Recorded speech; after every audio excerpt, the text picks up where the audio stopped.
நமக்கு போராட்டம் உண்டு. அல்லேலூயா, ஆமென். வேத புத்தகம் வைத்திருக்கவங்க எல்லாரும் மறுபடி இன்னொரு தடவை வாசிக்க பார்க்கலாம். எபேசியர் 6:12 விசுவாசத்தோடு அறிக்கை பண்ணுங்க. வாசிப்போம். ஏனெனில் மாம்சத்தோடும் இரத்தத்தோடும் அல்ல துரைத்தனங்களோடும் அதிகாரங்களோடும் இப்பிரபஞ்சத்தின் அந்தகார லோகாதிபதிகளோடும் வான மண்டலங்களில் உள்ள பொல்லாத ஆவிகளின் சேனைகளோடும் நமக்கு போராட்டம் உண்டு. அல்லேலூயா. அருமையான என் அன்பு கர்த்தருடைய பிள்ளைகளே, போராட்டம் என்பது ஒரு யுத்தத்திற்கு அடையாளமாய் இருக்கிறது. அல்லேலூயா. போராட்டம் என்பது ஒரு யுத்தம் செய்வதற்கு அடையாளம்தான் ஒரு போராட்டம். நீங்களும் நானும் இந்த கடைசி நாட்களிலே பிள்ளைகளே நல்ல போராட்டத்தை போராடி ஓட்டத்தை முடித்து விசுவாசத்தை காத்து கொள்ளுகிற ஒரு கடைசி நிமிடம் என்று சொல்லலாம், கடைசி நாட்கள் என்று கூட சொல்லலாம். நல்ல போராட்டத்தை போராடுகிற ஒரு கடைசி நாட்களிலே நம்ம வந்து நிற்கிறோம். அல்லேலூயா. சபைக்கு போராட்டம் உண்டு, ஊழியர்களுக்கு போராட்டம் உண்டு, விசுவாசிகளுக்கு போராட்டம் உண்டு. ஆமென். நம்முடைய பலவிதமான கோணங்களிலே நாம் இன்றைக்கு போராட்டங்களை சந்திக்கிறோம். நான் சந்திக்கிற போராட்டத்தை போல உங்களுடைய போராட்டம் அல்ல. உங்களுடைய போராட்டம் வித்தியாசமாயிருக்கும், என்னுடைய போராட்டம் வித்தியாசமாயிருக்கும். ஆனால் நம்முடைய போராட்டங்கள் வித்தியாசமாய் இருந்தாலும் நம்ம எல்லாருமே அந்த போராட்டத்திலே நம்ம ஜெயம் எடுப்பதற்காக பயன்படுத்துகிற ஆயுதம் ஒரே மாதிரி இருக்கும். ஒரே ஆயுதம், அதுதான் ஜெபம் என்கிற ஒரு ஆயுதம். அல்லேலூயா. போராட்டங்கள் வித்தியாசப்படலாம், ஆனால் ஆயுதம் வித்தியாசப்படாது. நீங்க உங்களுடைய போராட்ட களத்திலே ஜெயம் எடுப்பதற்காக பயன்படுத்துகிற ஆயுதம் ஜெபம் என்கிற ஆயுதம். நானும் என்னுடைய போராட்ட களத்திலே ஆமென் ஜெயம் எடுப்பதற்காக பயன்படுத்துகிற ஆயுதம் ஜெபம் என்கிற ஆயுதம். சரி, இப்ப இந்த நாட்களிலே ஆமென் பிசாசினுடைய அந்த தந்திரங்களை குறித்தும் அவனுடைய கிரியைகளை குறித்தும் ஆமென் அவன் எப்படி இந்த பூமியிலே அவன் செயல்படுகிறான், எப்படி இந்த பூமிக்கு வந்தான், எப்படி இந்த பூமியிலே செயல்படுகிறான், ஏன் பிசாசு சபையோடு யுத்தம் தொடுக்கிறான், ஏன் பிசாசு விசுவாசிகளோடு ஆமென் யுத்தம் தொடுக்கிறான், ஏன் பிசாசு ஊழியக்காரர்களோடு யுத்தம் தொடுக்கிறான் என்பதை குறித்ததான சில விதமான ஆவிகளை குறித்து தேவன் இந்த நாட்களிலே நமக்கு கற்றுக் கொடுக்க விரும்புகிறார். அல்லேலூயா. பிரியமான என் அன்பு கர்த்தருடைய பிள்ளைகளே, வேதத்திலே யெசபேல் என்று சொல்லப்படுகிற ஆவி இருக்கிறது. ஆமீன். இன்றைக்கு இந்த யெசபேல் என்கிற ஆவி சபையோடு போராடி கொண்டிருக்கிறது, ஊழியத்தோடு போராடி கொண்டிருக்கிறது, விசுவாசிகளோடு போராடி கொண்டிருக்கிறது. இந்த யெசபேல் என்கிற ஆவி இன்றைக்கு ஊழியக்காரர்களோடு கூட அது போராடி கொண்டிருக்கிறது. எனவே இன்றைக்கு அந்த யெசபேலினுடைய ஆவியினுடைய தந்திரங்களை குறித்து சுருக்கமாக தேவன் நமக்கு கற்றுக் கொடுக்க விரும்புகிறார். இந்த செய்தியானது தொடர்ச்சியாக இந்த உபவாச நாட்களிலே நாங்கள் பார்க்க போகிறோம். எனவே இன்றைக்கு மட்டும் இந்த முதல் பகுதியில் இந்த செய்தியை நீங்க கேட்பீங்கன்னா முழுமையாய் உங்களுக்கு புரிவதற்கு வாய்ப்பு இருக்காது. தொடர்ச்சியாக இந்த 7 நாட்கள் நடக்கிற உபவாச ஜெபத்திலே இந்த செய்தியை நீங்கள் தொடர்ச்சியாக கேட்பீங்கன்னா இதை நீங்கள் விளங்கிக் கொள்வதற்கும் புரிந்து கொள்வதற்கும் உங்களுக்கு உதவியாக இருக்கும். அப்ப இந்த யெசபேலுடைய போராட்டம் ஆரம்ப நாட்கள் இருந்து இப்ப வரைக்கும் இந்த யெசபேலுடைய போராட்டம் நடந்து கொண்டே இருக்கிறது. யார் இந்த யெசபேல்? ஒரு கேள்வி நமக்கு எழும்பும். ஆமீன். இந்த யெசபேல் 1 ராஜாக்கள் புஸ்தகத்திலே அவள் அறிமுகமாகிறாள். இதை குறித்து ஏற்கனவே எலியாவை குறித்து நம்ம படிக்கும் போது நான் சொல்லிக் கொடுத்தேன். ஆமீன். யெசபேல் ராஜாக்கள் புஸ்தகத்திலே அவள் அறிமுகமானாள். அருமையான என் அன்பு கர்த்தருடைய பிள்ளைகளே, ஆமென், ஸ்தோத்திரம். யார் இந்த யெசபேல்? இவள் வெறும் ஒரு பெண்ணா? வெறும் ஒரு பெண் மாத்திரம் இவள் கிடையாது. அல்லது இவள் ஒரு அசுத்த ஆவியா? அசுத்த ஆவி என்றால் அது நம்மை தாக்குகிறதா? யெசபேலினால் ஊழியர்களுக்கு பாதிப்பு உண்டா? யெசபேலினால் விசுவாசிகளுக்கு பாதிப்பு உண்டா? ஆதி நாட்களிலே செயல்பட்ட அந்த யெசபேலின் ஆவி இன்றைக்கும் அந்த யெசபேலின் ஆவி இருக்கிறதா என்பதை குறித்ததான தெளிவான ஒரு விளக்கத்தை இந்த நாட்களிலே பரிசுத்த ஆவியானவர் நமக்கு கற்றுக் கொடுக்க விரும்புகிறார். அல்லேலூயா. அருமையான என் அன்பு கர்த்தருடைய பிள்ளைகளே, யெசபேல் என்பது வெறும் ஒரு பெண் மாத்திரம் அல்ல. யெசபேல் பிறக்க முன்னதாகவே இந்த ஆவி கிரியை செய்தது. அதாவது ஆமென் ஸ்தோத்திரம், யெசபேல் பிறப்பதற்கு முன்பதாகவே ஆமென் இந்த ஆவி கிரியை செய்திருக்கிறது. அப்ப இந்த யெசபேல் என்கிற ஒரு பெண் பிறந்தபோது இந்த ஆவி அவளுக்குள் புகுந்தபடியினால் ஆமென் ஸ்தோத்திரம், அந்த யெசபேல் என்கிற அந்த பெண்ணுக்குள்ளாக இருந்து அந்த ஆவி யெசபேல் என்கிற பெண் மூலமாக இந்த பெண்ணோடு இந்த ஆவி வந்து இவள் ஊடாக இந்த ஆவி தன்னுடைய செயலாக்கத்தை ஆமென் தேசத்திலே வெளிப்படுத்தினது. அசுத்த ஆவிகளுக்கென்று அநேக விருப்பங்கள் இருக்கிறது. பரிசுத்த ஆவிக்கும் விருப்பங்கள் இருக்கிறது. இப்ப பரிசுத்த ஆவியானவருக்கு இருக்கின்ற விருப்பத்தை அவர் எப்படி நிறைவேற்றுகிறார்? ஆவியானவர் தன்னிச்சையாக பூமியிலே அவருடைய விருப்பத்தை நிறைவேற்றுவதல்ல. பரிசுத்த ஆவியானவர் விருப்பத்தை நிறைவேற்ற வேண்டும் என்றால் அவருடைய பிள்ளைகளுக்குள்ளாக இருந்து பரிசுத்த ஆவியானவர் தன்னுடைய விருப்பத்தை நிறைவேற்றுகிறார். அதே போலதான் இந்த யெசபேல் ஆவி, இந்த யெசபேல் ஆவியும் அசுத்த ஆவியும் தன்னுடைய விருப்பத்தை நிறைவேற்றுவதற்காக தானாக அது பூமியிலே வந்து தன்னுடைய விருப்பத்தை நிறைவேற்றுவது கிடையாது. ஒரு மனிதனுக்குள்ளாக இருந்து, ஒரு மனுஷிக்குள்ளாக இருந்துதான் யெசபேல் ஆவி, அசுத்த ஆவிகள் தங்களுடைய விருப்பங்களை இன்றைக்கு நிறைவேற்றுகிறதா இருக்கிறது. ஒருவேளை தேசத்தின் தலைவர்களுக்குள்ள இருந்து இந்த ஆவி தன்னுடைய விருப்பத்தை நிறைவேற்றும். ஆமீன். பட்டணங்கள், கிராமத்தில் இருக்கிற தலைவர்கள், குடும்ப தலைவர்கள், குடும்ப தலைவிகள், வீட்டில் இருக்கிற பிள்ளைகள், யாருக்குள்ள வேணும்னாலும் இந்த ஆவி புகுந்து தன்னுடைய விருப்பத்தை நிறைவேற்ற முடியும். அசுத்த ஆவி மனிதனுக்குள்ள புகுற முடியுமா? அதை நம்ம விளங்கிக் கொள்ள வேண்டும். கண்டிப்பாக புகுற முடியும். நம்ம இடம் கொடுக்கும் பட்சத்தில் இந்த ஆவிகள், அசுத்த ஆவிகள் மனிதனுக்குள்ள புகுற முடியும்.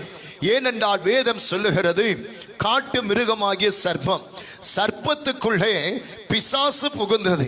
சர்ப்பத்துக்குள்ளே பிசாசு புகுந்ததினால்தான் சர்ப்பம் சாத்தான் என்று அழைக்கப்படுகிறது. அப்ப சர்ப்பம் என்கிற சரீரம், ஒரு சரீரத்துக்குள்ள பிசாசு புகுற முடியும். சர்ப்பத்துக்குள்ள பிசாசு புகுந்தது. அதே போல நீங்க வேதத்துல வாசிப்பீங்கன்னா, ஜூதாசுக்குள் பிசாசு புகுந்தான், ஜூதாசுக்குள் பிசாசு புகுந்தான். அதே போல ஒரு இடத்துல ஆண்டவராகிய இயேசு கிறிஸ்து பேதுருவை பார்த்து அப்பால போ சாத்தானே என்று சொல்லுகிறார். அப்பால போ பேதுரு, அப்பால போ பிரதர் என்று ஆண்டவர் சொல்லல, அப்பால போ சாத்தானே என்றார். ஏனென்றா அதுவரைக்கும் பேதுருவின் சரீரம் சரியாயிருந்தது. கொஞ்ச நேரத்துக்கு முன்பதாக பேதுருவின் சரீரத்துக்குள்ளே பிசாசு புகுந்தான். அப்ப பிரியமான கர்த்தருடைய பிள்ளைகளே, இந்த யெசபேல் ஆதி நாட்களில் இருந்து அவன் தேசத்திலே அவன் கிரியை செய்து வருகிறான். அப்ப இந்த பெண்ணுக்குள்ளே இந்த யெசபேலின் ஆவி புகுந்தது. அப்ப சாத்தான் பரலோகத்தில் தேவனோடு, இவன் யாருன்னா லூசிபர், பரலோகத்தில் தேவனோடு இவன் இருந்தான். ஆனால் தேவனோடு இவன் இருந்ததினால் பரலோகத்தின் ரகசியம் இவனுக்கு நல்லாக தெரியும். பரலோகம் எப்படி இருக்கும், பரலோகத்தின் மகிமை என்ன, பரலோகத்தின் வல்லமை என்ன, பரலோகத்தினுடைய சந்தோஷம் என்ன, பரலோகத்தினுடைய மகிழ்ச்சி என்ன, பரலோகத்தினுடைய கொண்டாட்டம் என்ன என்பது உங்களுக்கு தெரிவதற்கு முன்பதாக பிசாசுக்கு தெரியும். உங்களுக்கு பரலோகம் தெரியாது, ஆனா பிசாசுக்கு பரலோகம் தெரியும். உங்களுக்கு பரலோக ராஜ்யத்தினுடைய ஆமீன் ஆசீர்வாதம் என்ன என்று புரியாது, ஆனால் பிசாசுக்கு பரலோகத்தின் ஆசீர்வாதம் என்ன என்பது புரியும். உங்களுக்கு பரலோக ராஜ்யத்தினுடைய ரகசியம் தெரியாது, ஆனா பிசாசுக்கு பரலோக ராஜ்யத்தினுடைய ரகசியம் தெரியும். அதனாலதான் பரலோக ராஜ்யத்தின் வல்லமையை அவன் உணர்ந்ததினால், பரலோக ராஜ்யத்தினுடைய அற்புதத்தை அவன் கண்டதினால், பரலோக ராஜ்யத்தினுடைய ரகசியத்தை அறிந்ததினால் சபை பரலோகத்துக்கு போகக்கூடாது என்று சபையோடு போராடுகிறான். விசுவாசிகள், தேவ பிள்ளைகள், கிறிஸ்தவர்கள், ஆவிக்குரிய பிள்ளைகள் பரலோக ராஜ்யத்துக்கு செல்லக்கூடாது என்று பிசாசு இந்த யேசபேல் ஆண்டுடைய பிள்ளைகளோடு போராடுகிறான். ஏன் பிசாசு ஆண்டுடைய பிள்ளைகளோட போராடுறான்னா, பரலோக ராஜ்யத்தினுடைய மகிமை அவனுக்கு என்ன என்பது தெரியும்.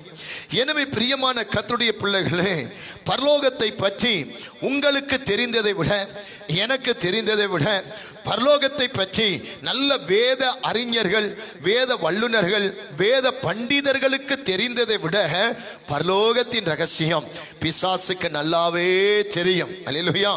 எனவே பரலோகத்தின் ரகசியங்கள் இவனுக்கு தெரியும். அதே போல பரலோகத்தினுடைய நடைமுறைகள் என்ன என்பதும் இவனுக்கு தெரியும். பரலோகத்தில் சில நடைமுறைகள் இருக்கிறது. பரலோகத்தினுடைய கொள்கை என்ன, பரலோகத்தினுடைய நடைமுறைகள் இவனுக்கு நல்லாக தெரியும். பரலோகத்தினுடைய முழு செயலாக்கமும் இவன் நன்கு அறிந்தவனாயிருந்தான்.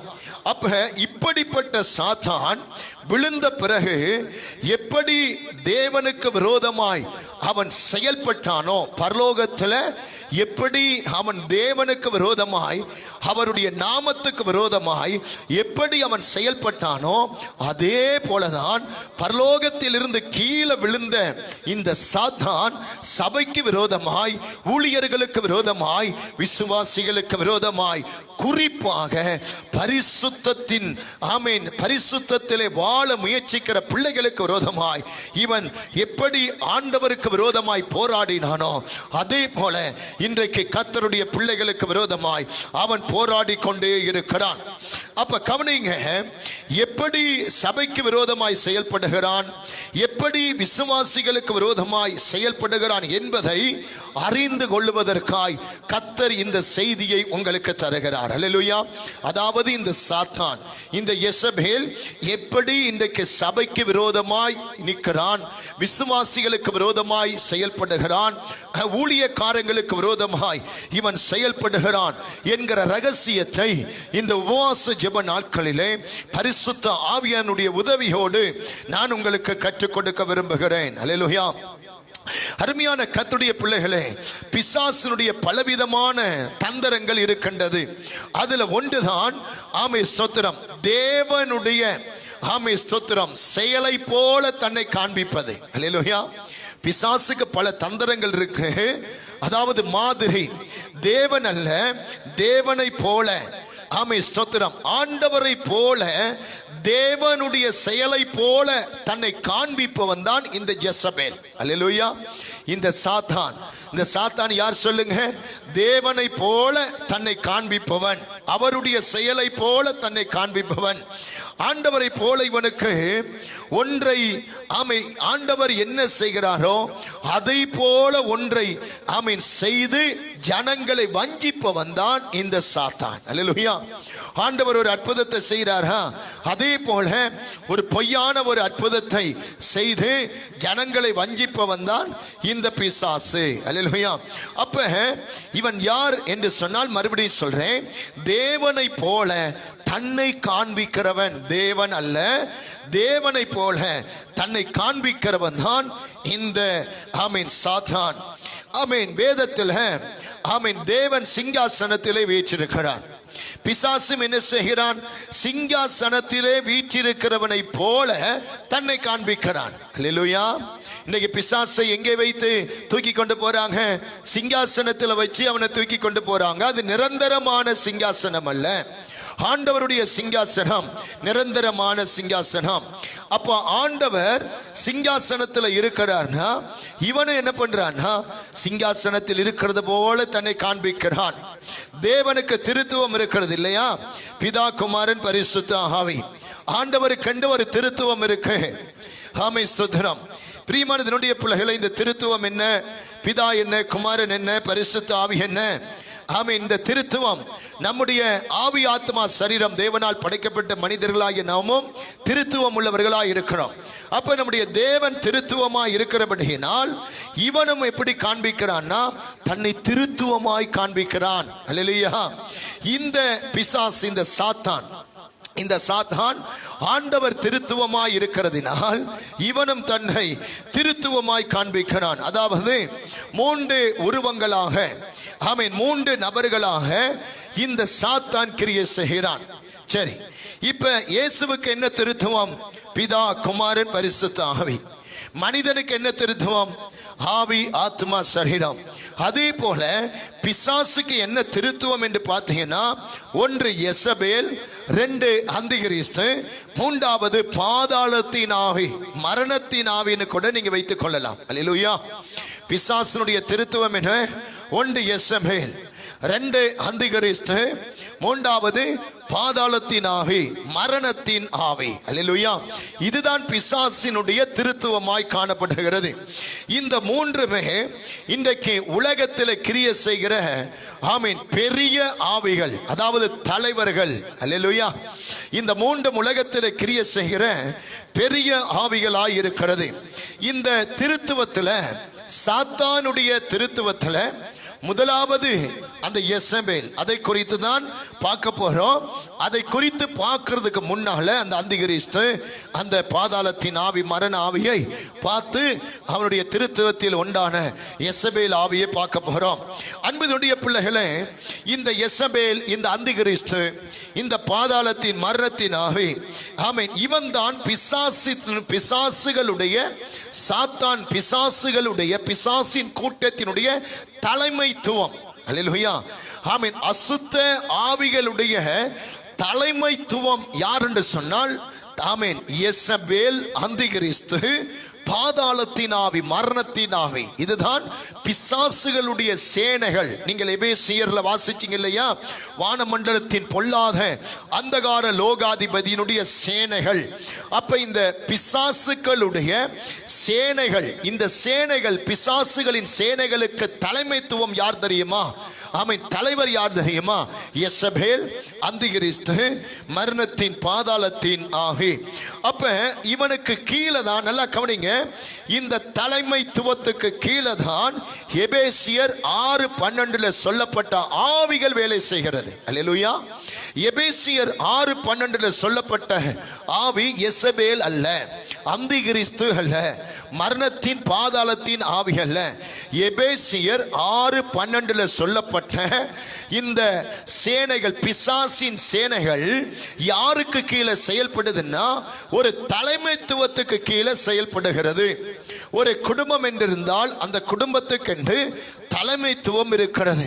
யார் அந்த குடும்பத்தினுடைய?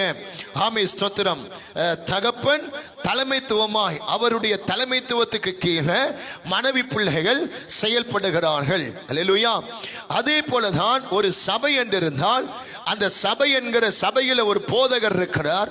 அந்த போதகருடைய தலைமைத்துவத்துக்கு கீழே விசுவாசிகள் செயல்படுகிறார்கள். ஒரு ஊழியத்தில் ஸ்தாபனம் இருந்தால் அந்த ஸ்தாபனத்தினுடைய தலைமைத்துவத்துக்கு கீழே இருக்கிற அசிஸ்டன்ட் பாஸ்டர்ஸ் எல்லாம் செயல்படுகிறார்கள். அதே போலதான் நமக்கு தலைமைத்துவம் இருக்கிறது. அல்லேலூயா. சொல்லுங்க பார்க்கலாம். ஆமென். நம்முடைய தலைமைத்துவம், நம்முடைய தலைவர் யார்? ஆண்டவராகிய இயேசு கிறிஸ்து. நம்முடைய தலைமைத்துவம் எது? நம்முடைய ஆண்டவர் தேவன் வைத்திருக்கிற பரலோக ராஜ்யம். அப்ப நமக்கு தலைமைத்துவமாக இயேசு கிறிஸ்து இருக்கிறார். நமக்கு தலைமைத்துவமாக பரிசுத்த ஆவியானவர் இருக்கிறார். நமக்கு தலைமைத்துவமாக பிதாவாகிய தேவன் இருக்கிறார். நமக்கு தலைமைத்துவமாக எப்படி திருத்துவ தேவன் இருந்து, அந்த திருத்துவ தேவனுடைய தலைமைத்துவத்துக்கு கீழே நீங்களும் நானும் செயல்படுகிறோமோ, அதே போலதான் எபேசியர் 6:12 சொல்லப்பட்ட இந்த அசுத்த ஆவிகளுடைய சேனைகள் எல்லாம் இந்த சாத்தானுடைய எசபேல், அந்திகிறிஸ்து, பாதாளத்தின், மரணத்தின் ஆவி என்கிற தலைமைத்துவத்துக்கு கீழே இந்த ஆவிகள் செயல்படுகிறது. இதை நல்லா நீங்க புரிஞ்சு கொள்ளணும். அல்லேலூயா.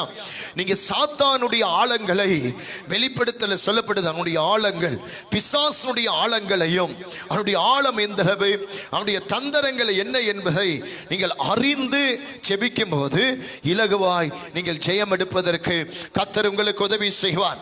அப்ப கவனிங்க, இந்த தலைமைத்துவத்துக்கு கீழே ஆமென், ஸ்தோத்திரம், வேலை செய்ய, ஆமென், வேலை செய்கிறவர்கள் தான் யார் தெரியுமா? துரைத்தனங்கள். அல்லேலூயா. இந்த தலைமைத்துவத்துக்கு கீழே வேலை செய்ய துரைத்தனங்கள் உண்டு. இந்த தலைமைத்துவத்துக்கு கீழே வேலை செய்ய அதிகாரங்கள் உண்டு. இந்த தலைமைத்துவத்துக்கு கீழே வேலை செய்ய பிரபஞ்சத்தின் அந்தகார லோகாதிபதிகள் உண்டு. இந்த தலைமைத்துவத்துக்கு கீழே வேலை செய்ய வானமண்டலத்தின் பொல்லாத ஆவிகளின் சேனைகள் உண்டு. அல்லேலூயா சொல்லுங்க.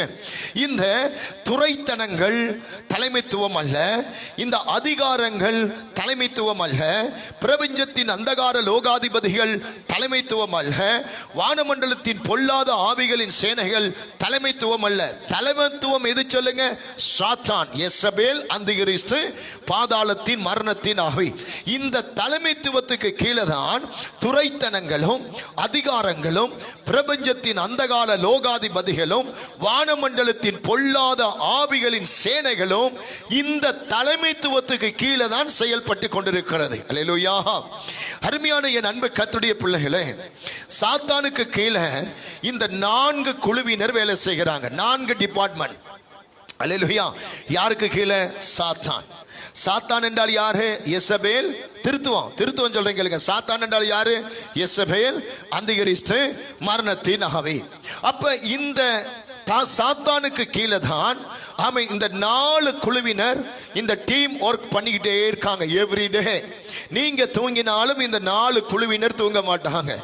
நீங்க அசந்தாலும் இந்த 4 குழுவினர் அசமா ராப்பகலா தூங்காம உறங்காம இந்த சாத்தான் என்கிற தலைமைத்துவத்துக்கு கீழே இந்த 4 டிபார்ட்மெண்ட் ராப்பகலாய் உழைத்து கொண்டே இருக்கு. துரைத்தனங்கள் என்கிற டிபார்ட்மெண்ட், அதிகாரங்கள் என்கிற டிபார்ட்மெண்ட், பிரபஞ்சத்தின் அந்தகார லோகாதிபதி என்கிற டிபார்ட்மெண்ட், வானமண்டலத்தின் பொல்லாத ஆவிகளின் சேனைகள் என்கிற டிபார்ட்மெண்ட். அல்லேலூயா சொல்லுங்க பார்க்கலாம்.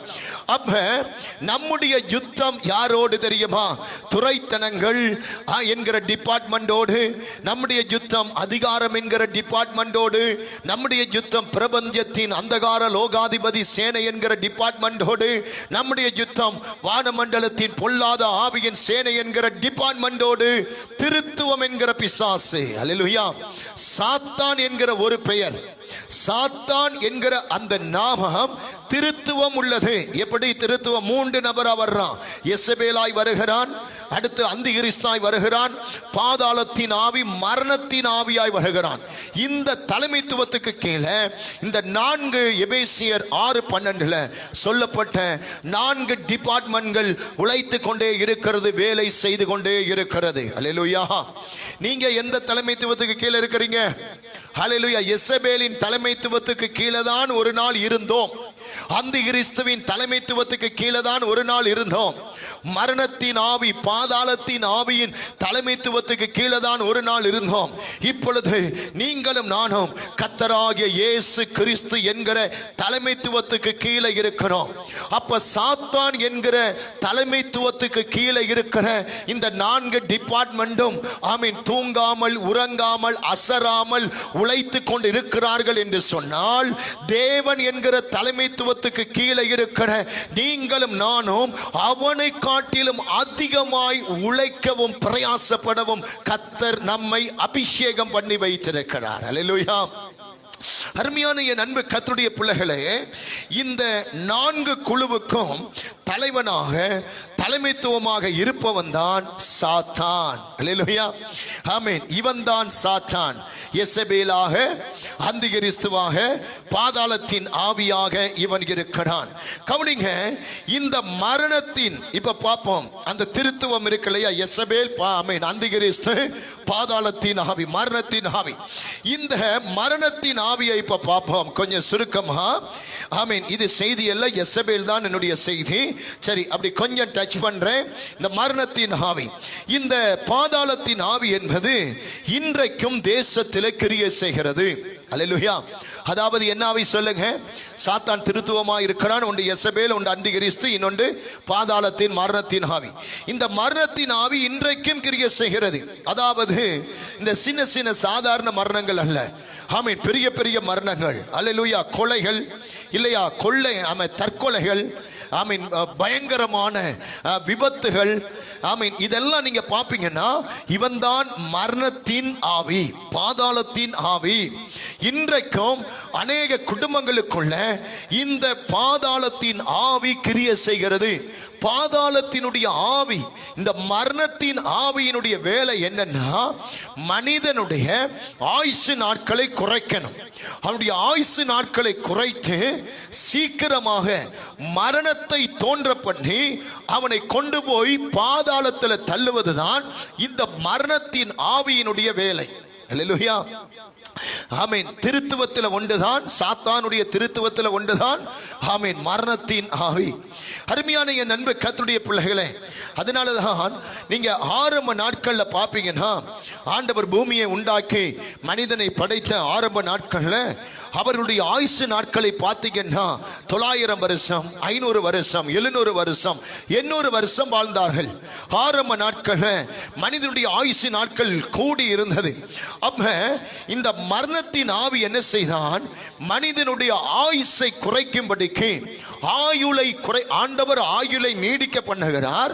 மரணத்தின் ஆவியினுடைய வேலை ஒரு மனிதனுடைய ஆயுளை குறைக்கணும்.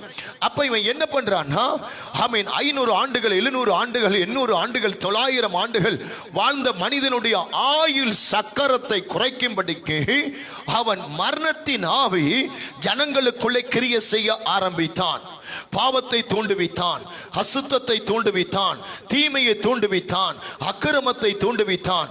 அப்ப மக்கள் என்ன பண்ணாங்க, இந்த பாதாளத்தின் ஆவிக்கு இடம் கொடுத்ததினால், இந்த பாதாளத்தின் ஆவி ஜனங்களுக்குள்ள புகுந்ததினால் அக்கிரமம் பெருக பெருக பெருக பெருக, பாவம் பெருக, அசுத்தம் பெருக பெருக மனிதனுடைய ஆயுசு கொஞ்சம் கொஞ்சமாய் குறைந்து கொண்டே போனது. நான் இன்றைக்கும் தைரியமாய் சொல்லுகிறேன், இயேசுவின் நாமத்தில் அருமையான கர்த்தருடைய பிள்ளைகளே, நீங்கள் ஊழியர்களாய் இருந்தாலும் அல்ல விசுவாசிகளாய் இருந்தாலும், பாவம் பெருகும் போது ஆயுசு கண்டிப்பாய் குறைக்கப்படும். அல்லேலூயா. தேவன் எடுத்துக்கொள்ளுகிறது அது வேற. ஆமீன். மரணத்தின் ஆவி, பாதாளத்தின் ஆவி வந்து எடுத்துக்கொண்டு போவது, ஆமீன், அது வேற. பாவம் பெருகும் போது மனிதனுடைய ஆயுள் என்ன பண்ணுதுன்னா, ஆயுசு குறைக்கப்படுது. அப்ப இன்றைக்கெல்லாம் பாருங்க, சின்ன வயதிலேயே மரணம், வாலிப வயதிலேயே மரணம், நடுத்தர வயதிலேயே ஆமீன் மரணம், திடீர் மரணம், அகால மரணம், பரிதாப சாவு, இழுத்து கொண்டு சாகிற சாவு, இப்படி பலவிதமான மரணங்களை இன்றைக்கு நாங்கள் பார்க்கிறோம். அப்ப இந்த திருத்துவத்தில் ஒன்றுதான் மரணத்தின் ஆவி, பாதாளத்தின் ஆவி. அப்ப இன்றைக்கு இந்திய தேசத்திலே கிரியை செய்வது மரணத்தின் ஆவி. நம்ம நல்லா ஜெபம் பண்ணணும். இன்னைக்கு தேசம் முழுக்க எந்த ஆவி கிரியை செய்து கொண்டிருக்க சொல்லுங்க, மரணத்தின் ஆவி. ஒருவேளை ஆண்டவர் கூட சில நேரம் என்ன பண்ணுவார்னா, சொல்லி சொல்லி பார்ப்பாரு, கேட்கல அப்படின்னா அவன் கீழ்ப்படியல. என்னதான் சொல்லி சொல்லி சொல்லி ஆண்டவர் பொறுமை காத்து அவன் கேட்கல, அவன் கீழ்ப்படியலனா, தேவனே சில நேரத்தில் ஒரு தேசமா இருக்கலாம், ஒரு பட்டணமா இருக்கலாம், ஒரு மனிதனா இருக்கலாம், இந்த மரணத்தின் ஆவியின் கையில சில நேரத்தில் ஆண்டவரே ஒப்பு கொடுப்பார். அல்லேலூயா. அருமையான கர்த்தருடைய பிள்ளைகளை, ஆனபடியினால் இந்த கொலைகள் நடப்பதற்கு என்ன காரணம்? மரணத்தின் ஆவி. அவன் திருத்துவத்தில் ஒன்றை வெளிப்படுத்துகிறான், மரணத்தின் ஆவி. இல்லையா? தற்கொலைகள் நடப்பது மரணத்தின் ஆவி. இல்லையா? விபத்துக்கள் ஆமீன் ஏற்படுத்துவது என்னது சொல்லுங்க? விபத்துக்கள். நல்லாதாங்க போனேன். நிறைய பேர் சொல்லுவாங்க பாருங்க, நான் பைக்கில் நல்லா தான் போனேன், ஒரு பிரச்சனையும் இல்லை, முன்னாலையும் யாரும் வரல, பின்னாலையும் யாரும் வரல, ஆனா தூக்கி ஒரே அடி ரோட்ல இருந்து தூக்கி மரத்தில் அடிச்சிச்சு, இல்லையா, காம்பவுண்ட் செவுத்துல அடிச்சிச்சு. இதுதான் மரணத்தின் ஆவி. அல்லேலூயா. நல்லா தான் டிரைவிங் பண்ணிக்கிட்டு போனேன், என்ன ஆச்சுன்னு எனக்கு தெரியல, திடீர்னு ஆமே ஸ்தோத்திரம் ஏதோ ஒன்று குறுக்க வந்தது போல தெரிந்தது, அடிச்சு தூக்கி ஆளை வெளியில வீசி விட்டது, கண்ணாடி கிளாஸ் எல்லாம் உடைச்சிட்டு போய் வெளியே விழுந்து மனிதன் மரித்து விட்டான். இதுக்கு பேர் தான் என்ன சொல்லுங்க? மரணத்தின் ஆவி. விபத்துக்களை ஏற்படுத்துகிற மரணத்தின் ஆவி. ஏன்னா பிசாசு யாருடைய சரீரத்துக்குள்ள வேணாலும் போவான். அது மாட்டினுடைய சரீரமா இருக்கட்டும், நாய் சரீரமா இருக்கட்டும், எந்த மிருகத்தின் சரீரத்துக்குள்ள கூட இந்த மரணத்தின் ஆவி புகுந்து கிரியை செய்ய அவன் வல்லமை உள்ளவனாய் இருக்கிறான். அப்ப யுத்தம் பாருங்க, ஹிட்லருடைய காலத்துல ஆமீன் அதற்கு பிறகு வந்த தலைவருடைய காலத்துல ஆமீன் யுத்தங்கள் வந்தது பாருங்க. அப்ப இந்த தேசத்துல இருக்கிற பெரிய பெரிய தலைவர்களுக்குள்ள என்ன பண்ணுனா மரணத்தின் ஆவி உள்ள புகுந்து ரத்தம் குடிக்கும். பெரிய பெரிய தலைவர்களுக்குள்ள புகுந்து யுத்தத்தை தொடுக்கும். தேசத்துல பாருங்க பலவிதமான யுத்தங்கள் வந்து ஜனங்கள் சில நாடுகள்ல லட்சம் லட்சமாய் கொத்து கொத்தா ஜனங்கள் செத்தாங்க பாத்தீங்களா? இதுக்கெல்லாம் என்ன காரணம் நினைக்கிறீங்க? என்ன காரணம்? அன்பு கர்த்தருடைய பிள்ளைகளே, சாத்தானுடைய திருத்துவத்தில் ஒன்றுதான் அந்த மரணத்தின் ஆவி, பாதாளத்தின் ஆவி. ஆமீன். அன்பு கர்த்தருடைய பிள்ளையே, அப்ப கவனிங்க. ஓ ஸ்தோத்திரம். இரத்தம் சிந்த காரணமாய் இருப்பவர்களை இந்த ஆவி என்ன பண்ணுனா தூண்டிவிடும். மரணத்தின் ஆவி தூண்டிவிடும். பழிவாங்க காத்து கொண்டிருக்கிற மனிதர்களை இந்த ஆவி என்ன செய்ய சொல்லுங்க தூண்டி விடுகிறதா இருக்கிறது. இனப்படுகொலை நிறைய நாடுகள்ல பாருங்க இனப்படுகொலைகள் நடந்தது. நம்ம என்ன நினைக்கிறோம்? இனப்படுகொலை அது சாதாரணமானதல்ல, அது மரணத்தின் ஆவியினுடைய வேலை. அல்லேலூயா சொல்லுங்க பார்க்கலாம்.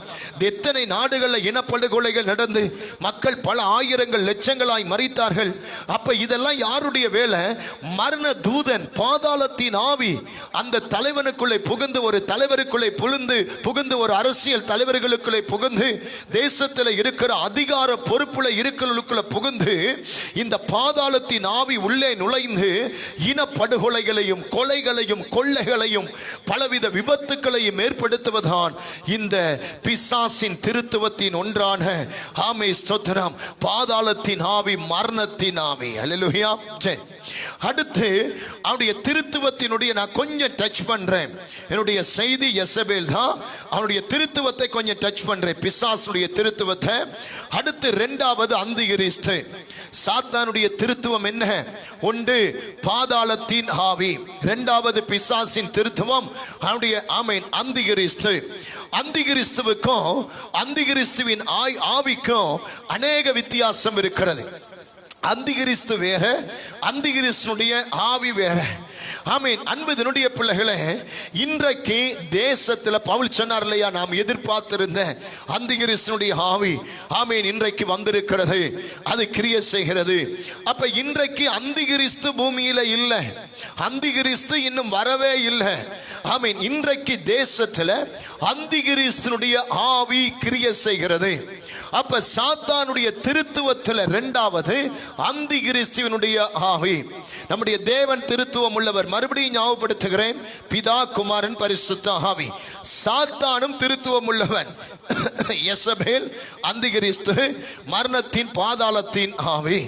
அப்ப இன்றைக்கு அந்திகிறிஸ்துவின் ஆவி சபைக்குள்ள கிரியை செய்யுது, அந்திகிறிஸ்துவின் ஆவி தேசத்தில் கிரியை செய்யுது, அந்திகிறிஸ்துவின் ஆவி ஊழியங்களுக்குள்ள கிரியை செய்யுது, அந்திகிறிஸ்துவின் ஆவி குடும்பங்களுக்குள்ள கிரியை செய்யுது. இதெல்லாம் இந்த 7 நாள் உபவாச நாட்கள்ல கொஞ்சம் கொஞ்சமாக இதை நான் உங்களுக்கு பரிசுத்த ஆவியின் உதவியோடு நான் இதை கற்றுக் கொடுப்பேன். அல்லேலூயா.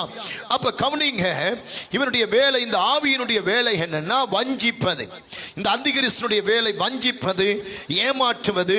இது அந்திகிறிஸ்துனுடைய ஆவியினுடைய வேலையாயிருக்கிறது. அருமையான என் அன்பு கர்த்தருடைய பிள்ளைகளே, இந்த ஆவி கூடுமானால் வேதம் சொல்லுகிறது தெரிந்து கொள்ளப்பட்டவர்களை தான் அந்திகிறிஸ்துவின் ஆவி வஞ்சிக்கும். கையை உயர்த்தி அல்லேலூயா சொல்லுங்க.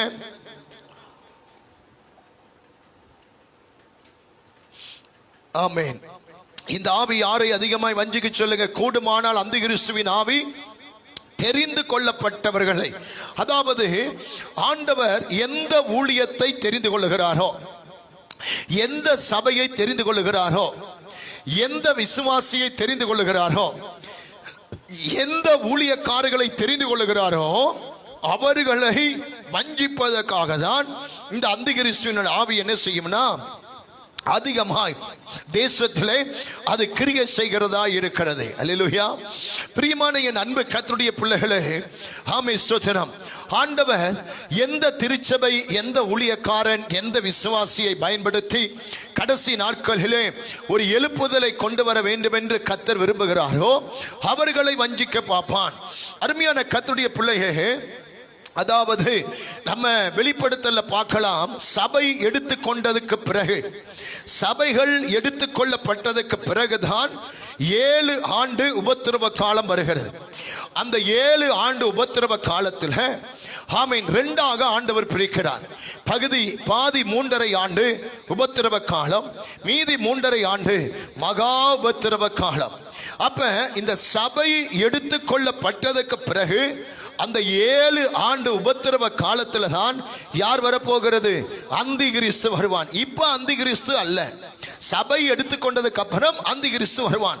இப்ப சாத்தானுடைய திருத்துவத்தில் ஒன்றான அந்தி கிறிஸ்துவின் ஆவி இன்றைக்கு கிரியை செய்து கொண்டிருக்கிறது. அல்லேலூயா. அப்ப கிறிஸ்து எப்ப மன்னிக்கணும், அந்தி கிறிஸ்து எப்ப வருவான் என்றால் சபை எடுத்துக்கொள்ளப்பட்டதுக்கு பிறகு வருவான்.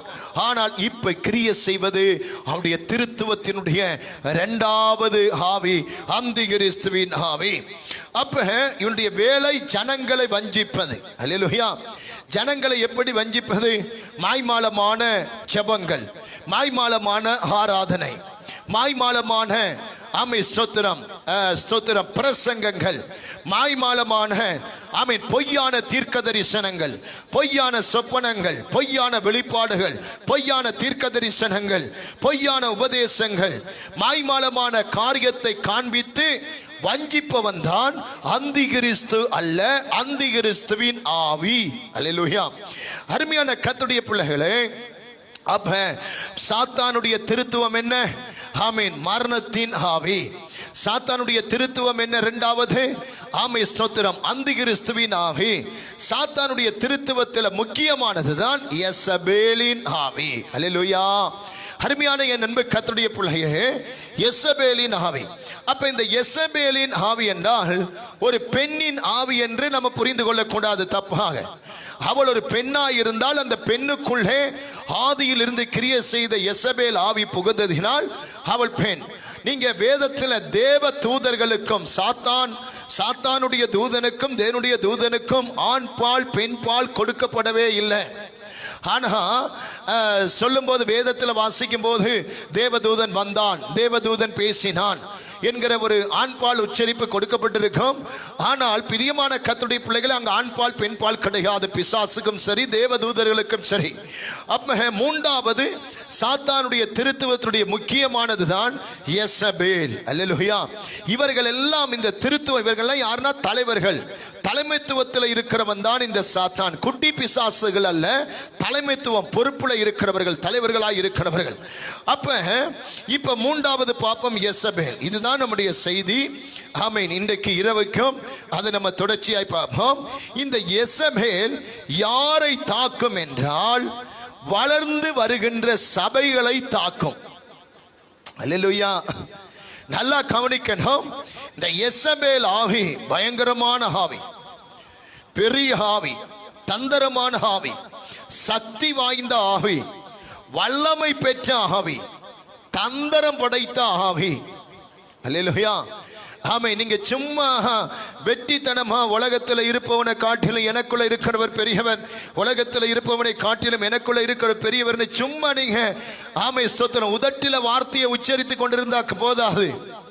இது பயங்கரமான ஒரு ஆவிதான் இந்த யெசபேலின் ஆவி. இது யாரை தாக்கும்னா வளர்ந்து வருகிற சபைகளை தாக்கும். அல்லேலூயா. இது யாரை தாக்கும் என்றால் அபிஷேகத்தில் வளர்ந்து வருகிற சபைகளை தாக்க பார்க்கும்.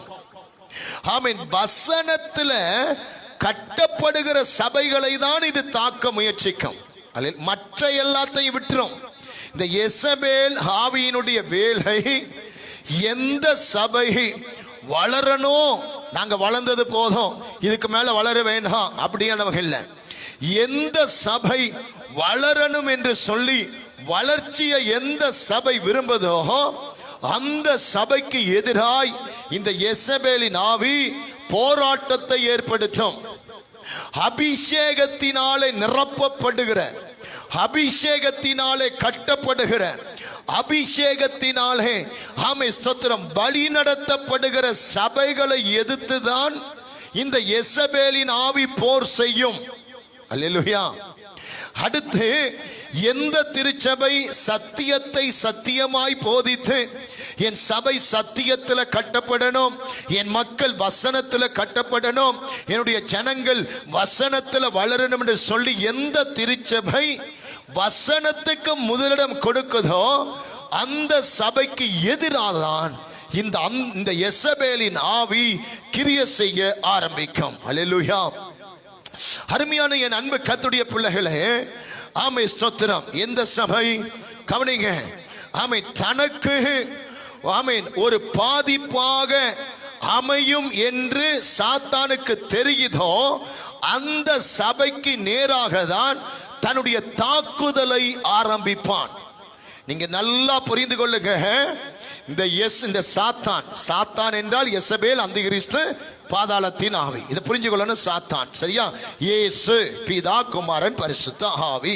சாத்தான் எசபேல், அந்திகிறிஸ்து, மரணத்தின் ஆவி. அப்ப ஆமென் ஸ்தோத்திரம். இந்த சாத்தானுடைய திட்டம் என்னன்னா, எந்த சபையினால எனக்கு அநியாயம் நடக்குதோ, எந்த சபையினால எனக்கு பாதிப்பு ஏற்படுதோ, எந்த சபை எனக்கு இடைஞ்சலா இருக்கோ அந்த சபைக்கு எதிராக தான் சாத்தான் தன்னுடைய யுத்தத்தை தொடருவான்.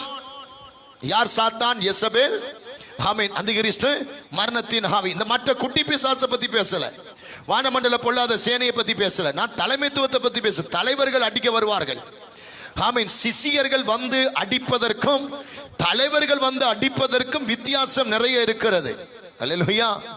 சிப்பாய்கள் வந்து தாக்குவதற்கும் யுத்தத்திலே தலைமை பொறுப்புல இருக்கிற இவர்கள் வந்து தாக்குவதற்கு நிறைய வித்தியாசம் இருக்கு. அல்லேலூயா.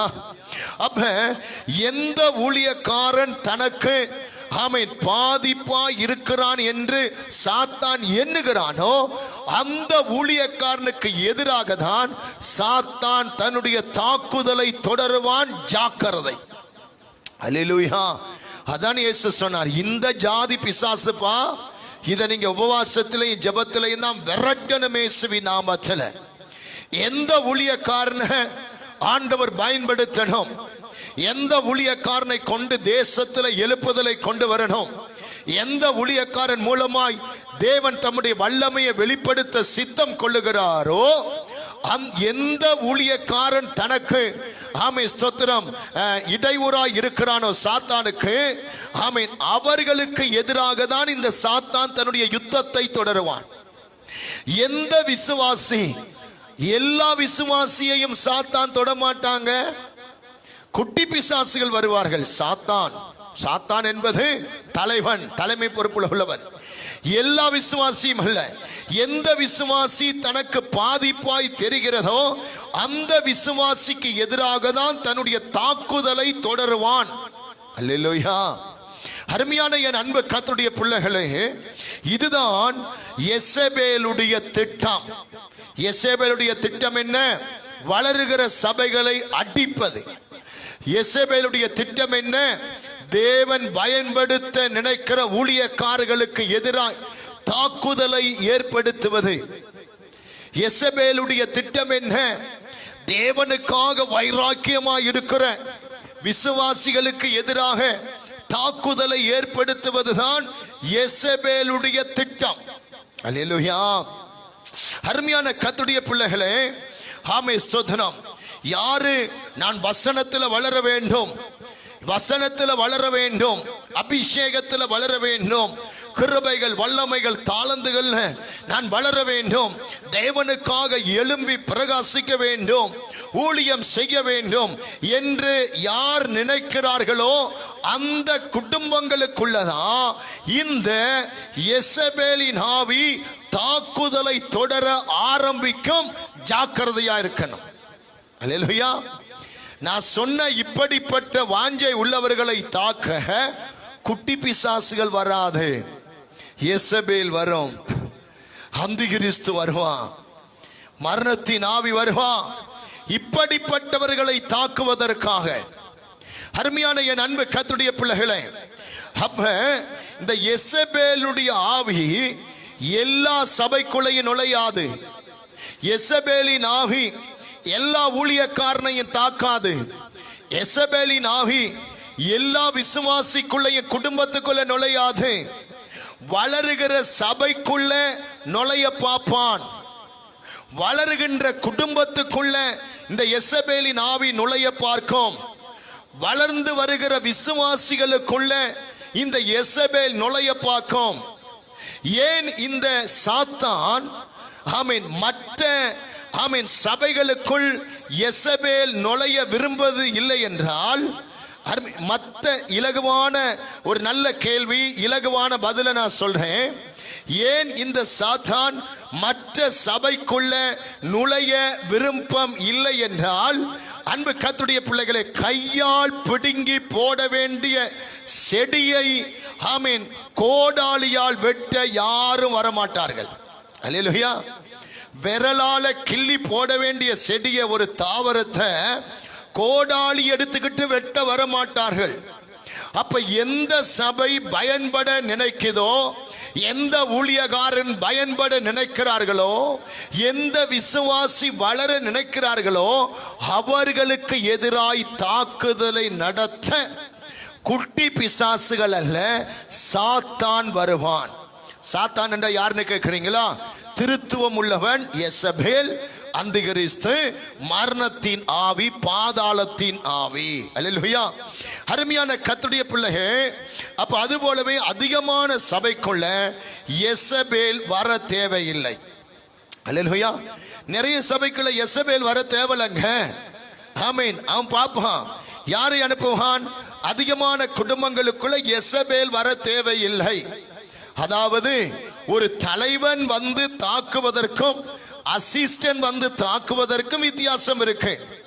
அப்ப வளர நினைக்கிற சபைய அசிஸ்டன்ட் வந்து தாக்குனா, ஆமீன், குட்டி பிசாசு வந்து தாக்குனா, ஆமீன் ஆமீன், தெரிப்புண்டு போயிரும். அப்ப அங்க யார் வரணும்?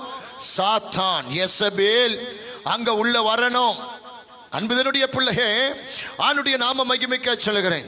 ஏனென்றால் இவர்களுக்குள் சாத்தான், இவர்களை அதிகமான சபைகளை தாக்க சாத்தான் தேவையில்லை. மறுபடியும் விளங்கிக் கொள்ளுங்க, சாத்தான் என்றால் எசபேல், அந்திகிறிஸ்து, மரணத்தின் ஆவி. அப்ப எசபேல் தேவையில்லை. அவனுடைய சின்ன சின்ன ஆவிகளை கட்டவிழ்த்து விடுவான். அல்லேலூயா. மற்ற சாதாரண விசுவாசி, சாதாரண ஊழியக்காரர்கள், சாதாரண குடும்பம், சாதாரண சபைகள், ஆமீன், இவர்களை தாக்க சின்ன சின்ன ஆவிகள். அவங்க தான் யாரு? அந்த 4 டிபார்ட்மெண்ட், துறைத்தனங்கள், அதிகாரங்கள், லோகாதிபதிகள் இல்லையா? அந்த லோகாதிபதிகள், இந்த வானமண்டல பொல்லாத ஆவியின் சேனைகள், இவங்கெல்லாம் வருவாங்க. சாதாரண ஊழியக்காரனை தாக்க, சாதாரண விசுவாசியை தாக்க, சாதாரண சபையை தாக்க யார் வருவா? வானமண்டலத்தின் அந்தகார பொல்லாத லோகாதிபதிகள், சிப்பாய்கள் வருவாங்க. நல்ல கிருபை பெற்று, வரங்கள் பெற்று, வல்லமை பெற்று, தேவனுக்காக எழும்பி பிரகாசிக்கணும்னு எந்த மனுஷன், எந்த மனுஷி நினைக்கிறானோ அவர்களை தாக்க அசிஸ்டன்ட் வரமாட்டான். வானமண்டலத்தின் சேனை வராது. நேரடியாக எசபேலை இறங்கி வருவான். அல்லேலூயா. அப்ப நம்ம எப்படி இருக்கணும்? ரொம்ப ஜாக்கிரதை, ரொம்ப கவனம், விழிப்புணர்வு தேவை. தலைவர்கள் எல்லா இடத்துக்கும் வரமாட்டார்கள். அல்லேலூயா. தலைமை பொறுப்புல இருக்கிறவங்க எல்லா இடத்துக்கும் வருவாங்களா? சொல்லுங்களேன். தலைவர்கள் எல்லா இடத்துக்கும் வரமாட்டார்கள். இப்ப நாட்டை எடுத்துக்கொள்ளுங்க. ஒரு நாட்டில் எந்த நாட்டின் பிரதமர் எப்ப வரணுமோ அப்ப வருவார். மாநில முதலமைச்சர்கள் எப்ப வரணுமோ அப்ப வருவார்கள். ஒவ்வொரு துறையில் இருக்கிற முதலமைச்சர்கள் எப்ப செயல்படணுமோ அப்ப செயல்படுவார்கள். அப்ப எல்லா இடத்திற்கும் ஒரு தலைவன் வந்து செயல்பட மாட்டார்கள். மற்ற இடங்களுக்கெல்லாம் செயல்பட அந்த தலைவருக்கு கீழே இருக்கிற அமைச்சர்கள், எம்பிக்கள், எம்எல்ஏக்கள், கிராம தலைவர்கள், ஊர் தலைவர்கள், பஞ்சாயத்து தலைவர்கள், இவங்க எல்லாரையும் அனுப்பி வேலையை செய்வாங்க. எந்த இடத்திற்கு ஒரு தலைமை பொறுப்புல இருக்கிற ஒரு மனிதன் இறங்கி வரணுமோ அந்த இடத்திற்கு வந்து அவர் அவருடைய வேலையை செய்வார். அதே போலதான் இந்த சாத்தான். அல்லேலூயா. இந்த எசபேல், அருமையான கர்த்தருடைய பிள்ளைகள், எனவே எசபேல் போன்ற பெரிய ஆவிகள், வளர நினைக்கின்ற, பயன்பட நினைக்கின்ற, பிரகாசிக்க நினைக்கின்ற இப்படிப்பட்டவர்களை தாக்க சின்ன ஆவிகள் அல்ல, தலைவர்கள் வருவார்கள். அதுல ஒன்றுதான் எசபேலின் ஆவி. அல்லேலூயா. தலைமைத்துவத்தில் இருக்கிற ஆவியில ஒன்றுதான் என்ன சொல்லுங்க? எசபேலினுடைய ஆவி. அப்ப இந்த குட்டி குட்டி பிசாசுகள் ஆமே ஸ்தோத்திரம். குட்டி குட்டி பிசாசுகளால் தாக்கப்படும் சபைகளும் உண்டு. ஆமே ஸ்தோத்திரம்.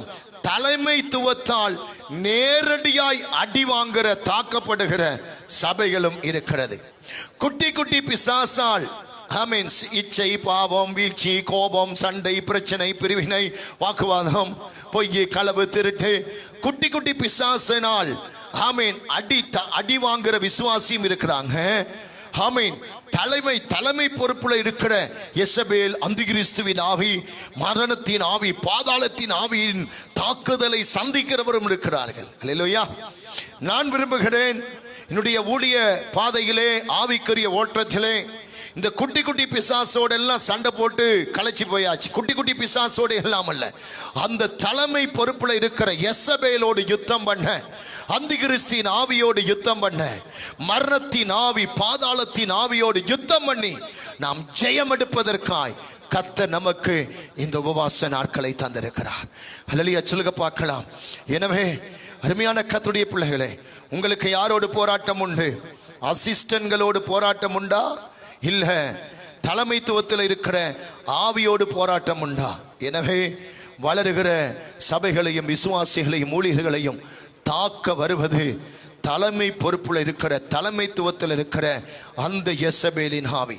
இந்த எசபேலை குறித்து இன்றைக்கு இரவு 7 மணிக்கு இன்னும் கொஞ்சம் நாம் தெளிவாய், நாம் கருத்தாய் நம்ம கற்றுக்கொண்டு கர்த்தருடைய நாமத்தை நாம் மகிமைப்படுத்த போகிறோம்.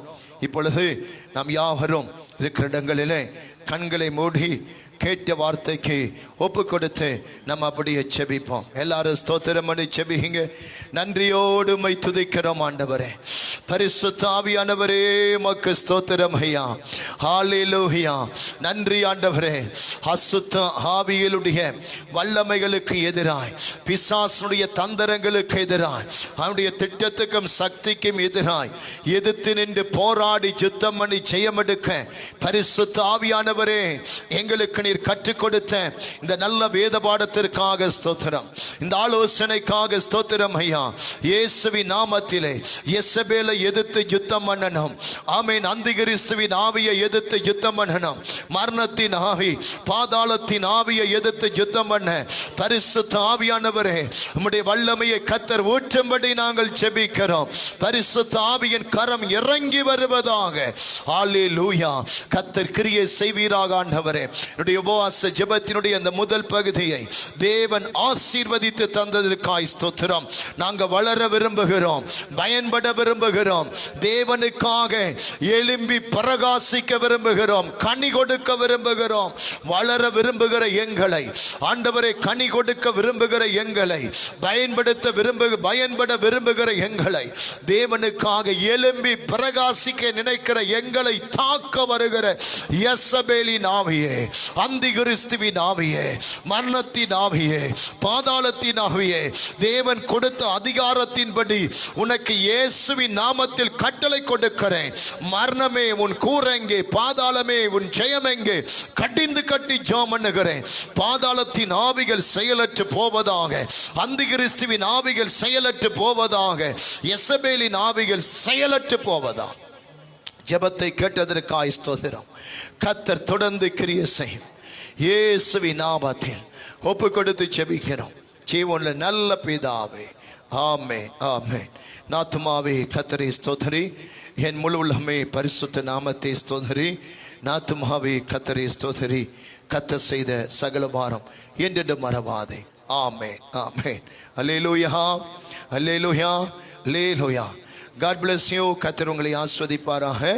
தொடர்ந்து 2வது பகுதி ஆமென் இரவு 7 மணிக்கு சரியாக, இனி தாமதம் இருக்காது, சரியாக 7 மணிக்கு 2வது பகுதி நமக்கு ஆரம்பமாகும். கலந்து கொள்ளுங்கள். கர்த்தர் தாமே உங்களை ஆசீர்வதிப்பாராக. உங்களுடைய செல்போன் எல்லாம் சாட்சி போட்டு கொள்ளுங்க. ஆமென். ஜிபி கார்டு, நெட் கார்டு போட்டு ஆயத்தமாய் வைத்துக் கொள்ளுங்கள். இரவு 7 மணிக்கு 2வது பகுதியில் இணைவோம், செபிப்போம். கர்த்தர் பெரிய காரியங்களை செய்வார். God bless you. Amen, amen.